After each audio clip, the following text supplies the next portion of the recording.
আসসালামু আলাইকুম রহমতুল্লাহ। ইনশাল্লাহ আল্লাহর মেহেরবানিতে ইনি রোগীর অভিভাবক এবং যিনি ব্যবস্থা করছেন আনার, মানে যার মাধ্যমে আসছে, ইনশাল্লাহ আমরা যে ট্রিটমেন্টগুলো করা হয় কুরআন সুন্নাহ মোতাবেক, এখানে এছাড়া এর বাহিরে কিছু করা হয় না। আমরা এই ভাইদের কিছু কথা নিব ইনশাল্লাহ। ভাই বলেন এই ব্যাপারে। আসসালামু আলাইকুম। আসলে এখানে কোন হাদিসের মাধ্যমে কোনো নয়, একটা রুগী ছিল যে দেখতে পাচ্ছেন আব্দুর রহমান ভাই। এই ভাইকে প্রায় 6 থেকে 7 মাস সাহায্য এক ব্যক্তি জাদুর মাধ্যমে ওনাকে মানে শত্রুতা করে জিন চালান করা জিন হয়েছিল। চালান করেছে 7 জন।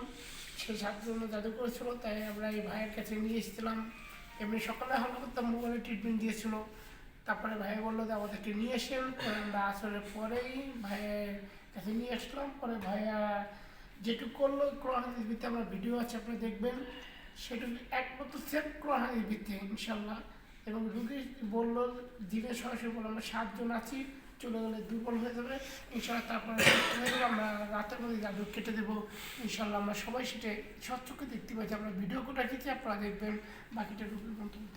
আলহামদুলিল্লাহ, ঠিক আছে। এখন তোমার ওয়ালাইকুম আসসালাম, তোমার কেমন কি লাগতেছে এখন? আল্লাহর রহমতে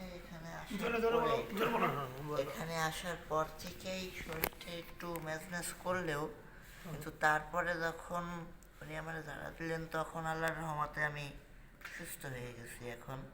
এখন আর মাথা ব্যথা পেটে এখন মাথা ব্যথা পেটের ব্যথা কোনো কিছুই নাই, শরীর অসুস্থও নাই। আল্লাহর রহমতে এখন আমি সম্পূর্ণ সুস্থ বোধ করতেছি। আচ্ছা, আরেকটা জিনিস জানবো, যখন ওই যে আমরা আপনার সাথে কথা বললাম ওই সময় কি কি বলছেন, ওটা কি আপনার খেয়াল আছে? আমাদের সাথে কিছু কথা বলছিলেন না, ওই সময়? ওইসব কিছু আমার খেয়াল নেই। হ্যাঁ, ঠিক আছে, বুঝতে পারছি। যে আপনারা আসার পরে কেমন কি মনে করলেন আসলে? আপনার কিছু কথা নিতে চাচ্ছি। আসসালামু আলাইকুম। ওয়ালাইকুম আসসালাম। আমরা আসার পরে মোটামুটি আমার ভিতরে একটা দ্বিধা ছিল, একটা ধারণা ছিল যে কি জানি কি, সবাই তো এরকম বলে, তাই এখন দেখি আগে, মানে হ্যাঁ, পুরাটা থাকে একটা ভিতরে এক সংকোচের প্রকার, মধ্যে হ্যাঁ, ছিল হ্যাঁ। আর কি। তা আমি নিজের চোখে যা দেখলাম, আমি আবার এই নিজে না দেখে অন্যের কথায় বিশ্বাসী না। হ্যাঁ, তাই নিজে যা দেখলাম, আমার চোখের সামনে এই সব ঘটলো, তার সবই কোরআন হাদিসের মধ্যেই, এর বাইরে কিছু না। এর ভিতরে ভুয়া কিংবা ভুল ভ্রান্তির মধ্যে কিছু নাই, সব কোরআন হাদিস দিয়েই দেখলাম। কি দেখলেন তাই আপনি? আমার ছেলে মোটামুটি 6 মাস যাবৎ খুব অসুস্থ।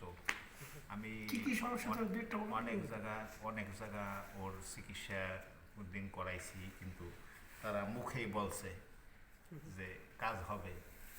হ্যাঁ, কিন্তু কাজে বাজের বেলায় হয় না। দেখা গেছে এই 2-4 দিন ভালো রয়েছে, আবার সেই আগের সেই সমস্যাই ওর সবসময় এমন একটা পেরেশানির ভিতরে রাখতো। ও কাজ বাজ, ও শান্তিতে সুস্থির একটু ঘুমাইতো না।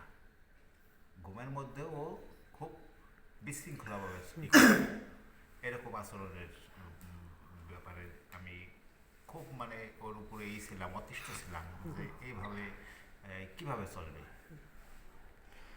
তো আলহামদুলিল্লাহ এখন এখন কিছুটা আস্থা পাইছেন আল্লাহর রহমতে এখন যে মোটামুটি ইনশাল্লাহ ছেলে আমি- পুরোপুরি সুস্থ হয়ে যাবে, আর কোনো আমি সমস্যা নেই? যা চোখে দেখলাম, তাতে এখন দেখতেছি যে না, আমার ছেলে এখানে ইনশাল্লাহ সুস্থ, আরো অনেক সুস্থ বোধ করতেছে। আর সামনে বোধহয় পুরো কমপ্লিট হয়ে যাবে ইনশাল্লাহ। আলহামদুলিল্লাহ। এখন তোমার কি সুস্থ মনে হয় না এখনো অসুস্থ মনে হয়?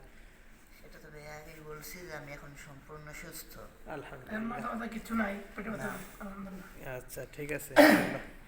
আসসালামু আলাইকুম রহমতুল্লাহ। ইনশাল্লাহ যদি আপনাদের কোনো সমস্যা থাকে, ইনশাল্লাহ আমি সর্বোচ্চ চেষ্টা করব কুরআন সুন্নাহ মোতাবেক, এর বাইরে কিছু করা হবে না ইনশাল্লাহ। যদি এরকম যতটুকু সম্ভব চেষ্টা করব, কিন্তু এমন নয় যে অনেকে অনেক মন্তব্য করে। এখানে বিভিন্ন ধরনের বিভিন্ন মতের থাকতে পারে, কিন্তু সেই ক্ষেত্রে আমি যে মাহবুব ভাই যিনি আনছেন, তিনি কিন্তু আহলে হাদিস ভাইদের সাথে সম্পর্কিত ইনশাল্লাহ। কিন্তু এরপরও তার সামনেই করা হয়েছে, এমন কোনো মন্তব্য বা এমন কোনো বিষয় নাই যেখানে কোরআন এবং সুন্নার বাহিরে আছে। ইনশাল্লাহ সবার কাছে দোয়া চাই। আসসালামু আলাইকুম।